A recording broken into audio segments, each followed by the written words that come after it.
Sa lahat yata ng caretaker dito sa Taiwan, ako lang yata yung laging nagmamagaling.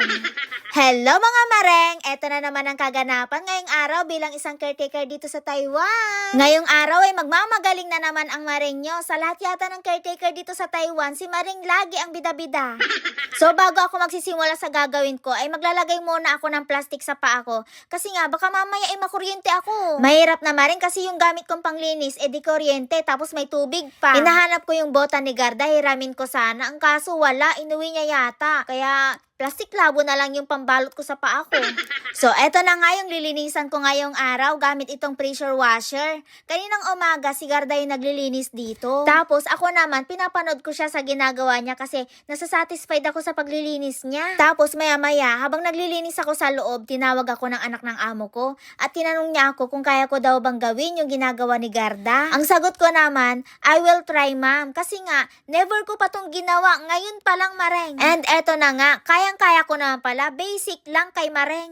Lalo ako nasasatisfied kasi nga ako na yung naglilinis. Tapos nag-i-enjoy ako sa ginagawa ko mareng. Pero sa puntong ito, namimiss ko si Gardo, yung dating security guard namin. Kasi dati siya yung gumagawa neto at siya yung last na naglinis dito. At dahil nga wala na si Gardo, yung mga dating ginagawa niya na hindi kayang gawin ni Garda, ako na yung gumagawa tulad neto. Kaya naman ni Garda gawin to, kaso half day lang siya ngayong araw. Kaya pinatry sa akin ng anak ng amo ko kung kaya ko ba. Kaya ko naman. Yung cellphone ko lang yung hindi kaya dahil lagi natutumba.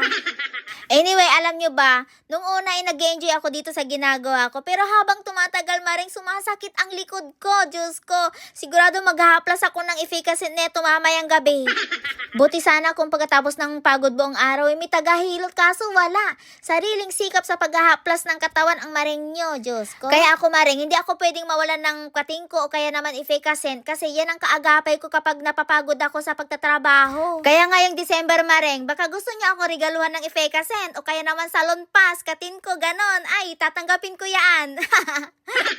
Ganito talaga kapag tumatanda na, madaling sumakit ang katawan. Anyway, kaya pala pinapalinis na to ng anak ng amo ko. Kasi nga, itong mga susunod na araw ay bibili na kami ng mga Christmas flower na itatanim ko na naman. Kaya sigurado maring sasakit na naman ang likod ko noon sa pagtatanim ng mga halaman. Pero okay lang dahil nga sanay naman na ako, diba? Dahil taon-taon naman ako nagtatanim ng mga halaman. Anyway, mabalik tayo dito sa nililinisan ko. Ang sabi ng anak ng amo ko ay linisan ko din daw dito. Paputiin ko din daw. Ang kaso nga, hindi matanggal-tanggal itong mancha. Hindi ko mapaputi kahit anong gawin ko, Diyos ko. Kaya hayaan ko na lang. Hindi ko naman talaga kayang linisan. Magmamagaling pa ba ako? Kapag hindi kaya, wag nang ipilit. Yung pressure washer nga, hindi kinaya. Alangan naman kuskusin ko pa yan. Hindi naman ako nagko-complain, Mareng. Sinasabi ko lang. So, eto na nga. Ginabi na ako, Mareng. Hanggang ngayon, hindi pa ako tapos. Yung sakit ng katawan ko, Mareng, iramdam ko na. Akala ko madali lang. Yung pala ay mahirap. Totoo pa rin sabi nila, sa una lang masarap. Ay?